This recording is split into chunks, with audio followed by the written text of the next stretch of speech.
Hello, I'm Dr. Calandra Green, Oakland County Health Officer. I'm here today with Dr. Faust, Oakland County Medical Director, to talk about RSV.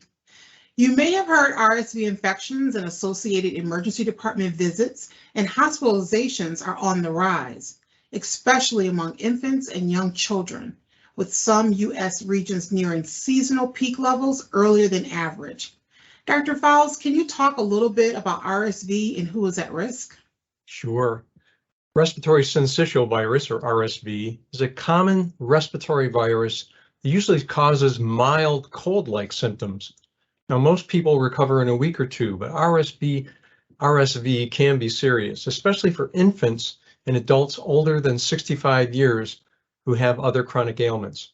In children younger than 1 year, it's the most common cause of bronchiolitis, or inflammation of small airways in the lung, and pneumonia in the United States. RSV usually circulates during fall, winter, and spring, but the timing and severity of RSV season can vary from year to year, as now it's a little bit early. What's most concerning is the possibility of RSV, flu, and COVID-19 infections surging simultaneously. We know that many people will be gathering with friends and family for the upcoming holidays. What are some steps we can take to protect those at risk from RSV and other respiratory infections? Great question.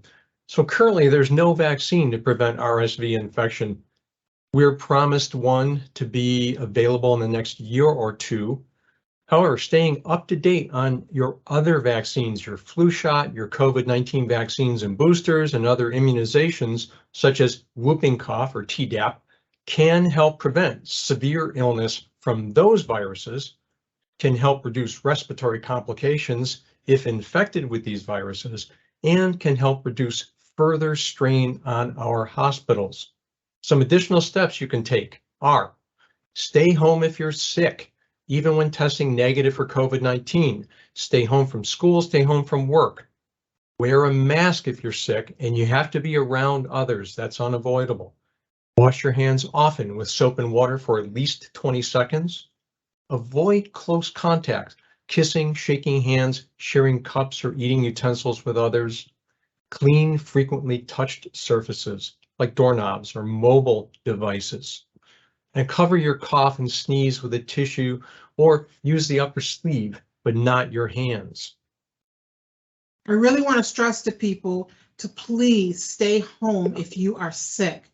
If possible, limit your interactions with children at high risk for severe RSV if you have cold-like symptoms.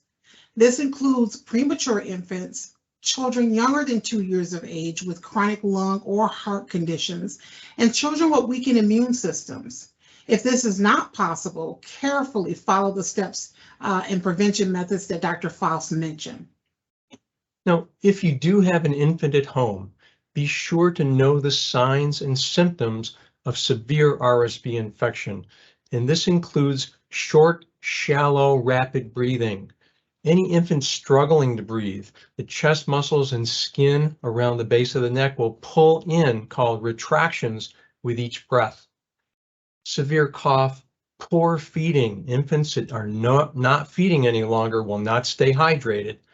Unusual tiredness and irritability. And I want to repeat and emphasize 2 symptoms for infants and toddlers: struggling to breathe, dehydration. How to tell? They're not wetting their diaper as usual. So seek immediate medical attention if a child or anyone at risk of severe RSV infection has difficulty breathing, a high fever, or a blue color to the skin, especially around the lips and the nail beds.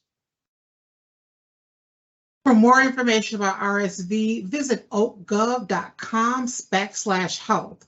You can also call our Nurse on Call hotline Monday through Friday between 8:30 a.m. and 5 o'clock p.m. with questions. We wish everyone a safe and healthy holiday season.